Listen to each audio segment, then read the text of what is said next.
నాయి బ్రాహ్మణులకి ద్వారకా తిరుమలలో కళ్యాణ మండపం నిర్మాణానికి ఏలూరు ఎంపీ పుట్టా మహేష్ కుమార్ ఎన్నికల్లో హామీ ఇవ్వడం జరిగింది. ఎంపీ సూచనల మేరకు గోపాలపురం ఎమ్మెల్యే మద్దిపాటి వెంకటరాజు ద్వారా తిరుమల వెళ్లి నాయి బ్రాహ్మణులకి 50 సెంట్ల స్థలాన్ని కేటాయించడం జరిగిందని తెలియజేశారు.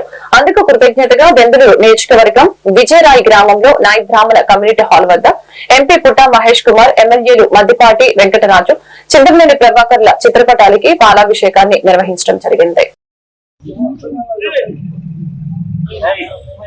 అలాగే ఒకసారి బాబాయ్ ఒకసారి చూడండి.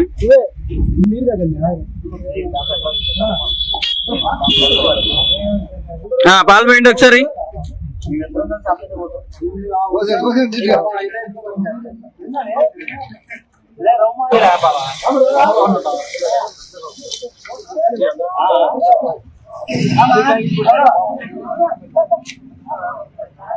ఒకసారి చూడండి, ఒకసారి ఏమండి ఒకసారి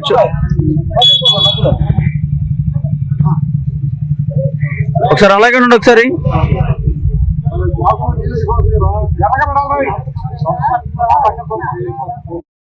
ఈరోజు దెందులూరు నియోజకవర్గం విజయరాయి గ్రామంలో మన నాయి బ్రాహ్మణ కమ్యూనిటీ హాల్గా మన ఎంపీ పుట్టా మహేష్ గారికి, అలాగే మద్దిపాటి వెంకటరాజు గారికి, అలాగే చింతమనేని ప్రభాకర్ గారికి ఈరోజు పాలాభిషేకం చేయడం జరిగింది.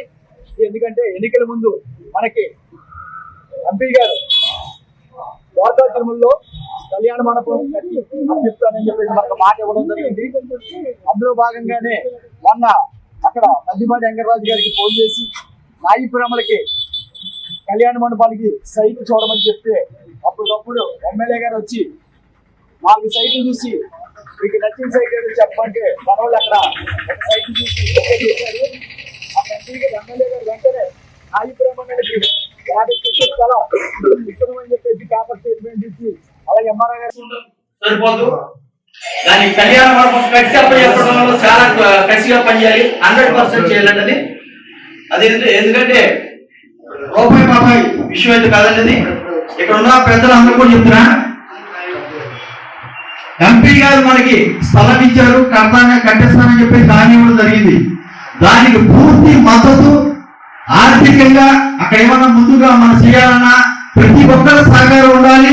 మీరు మీ గ్రామాలలో ఎవరైనా పెద్దలున్నా వాళ్ళ దగ్గర కూడా మనం వెళ్ళి కలిసి మనకి అక్కడ ఏమైనా కావాలంటే ముందుగానే ఏం చేయాలన్న దాని మీద కూడా మళ్ళీ త్వరలో ఒక కమిటీ వేస్తాం.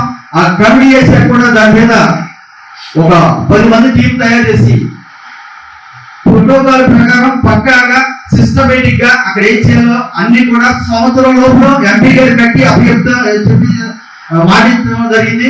సంవత్సరంలో 2 నెలల్లో మనం శంకుస్థాపన చేస్తాం అని చెప్పారు.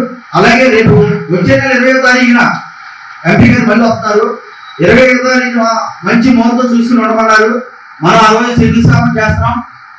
ఆ తర్వాత సంవత్సరం లోపే కళ్యాణ మండపం అవుతుందని